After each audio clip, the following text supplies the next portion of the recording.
దీంట్లో ఎటువంటి కెమికల్స్ రాసుకోవటమో లేదంటే రాసుకుని ఆ ఆయింట్మెంట్స్ లేదంటే ఆ కెమికల్ ఎక్స్టర్నల్ అప్లికేషన్స్ రాసుకుని బయట ఎండలో నుంచోవటం లేదంటే మొత్తం బాడీ అంతా రాసి వాడినప్పుడు బాగానే ఉంటుంది, మళ్ళీ స్నానంకి వెళ్ళొచ్చిన తర్వాత ఒక అరగంట తర్వాత మళ్ళీ ఫ్లేక్స్ అనేవి వచ్చేస్తూ ఉంటాయి.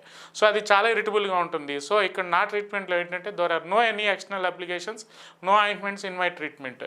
సో ఎటువంటి పైపోతలు కానీ ఎటువంటి పైన ఎక్స్టర్నల్ అప్లికేషన్స్ కానీ ఏమీ ఉండవండి.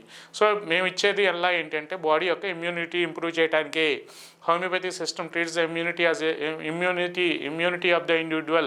Homeopathy builds the immunity of the individual. Homeopathy treats the each and every individual as a fresh case అని చెప్తూ ఉంటాం. సో ఇక్కడ మనం ఒక ఇండివిజువలైజేషన్గానే మనం ప్రాసెస్లో ముందుకెళ్తూ ఉంటాం. సో ప్రతి ప్రతి సోరియాసిస్ పేషెంట్కి ఒకే మెడిసిన్ అనేది ఇవ్వడానికి ఉండదు. సో వాళ్ళ మైండ్ సెట్ బట్టే వాళ్ళకి మన మెడిసిన్స్ ఉంటాయి. సో ఇది జెనెటిక్ కాన్స్టిట్యూషనల్ సింప్లిమమ్ అని చెప్తూ ఉంటాం. సో దీన్ని శరీర తత్వానికి బట్టే మనం మెడిసిన్ ఇస్తాం కాబట్టి సో వీళ్ళకి సో ఇది చాలా వరకు 199.99% safe and gentle healing plus faster recovery.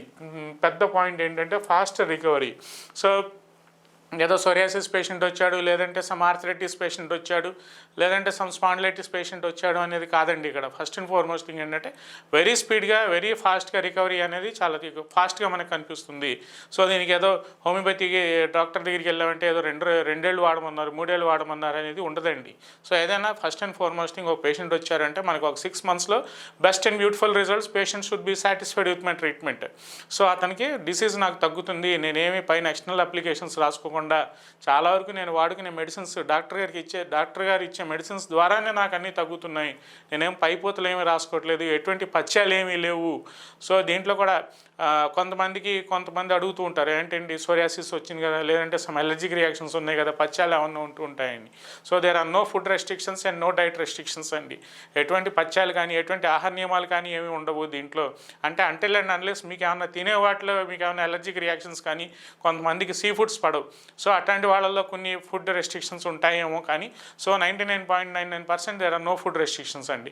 వాళ్ళకి ఏదైనా డయాబెటీస్ ఉంది, లేదంటే హైపర్ టెన్షన్ ఉంది, లేదంటే ఏదైనా కిడ్నీ ప్రాబ్లం ఉంది, లేదంటే అదర్ కోమార్బిడిటీస్ ఏమన్నా దీర్ఘకాలిక వ్యాధులు ఏమన్నా ఉంటే అటువంటి వాళ్ళలో ఏమన్నా వాళ్ళకుంటే పర్సనల్ ఫుడ్ రెస్ట్రిక్షన్స్ ఉంటాయి. కానీ homeopathy has no food restrictions అండి.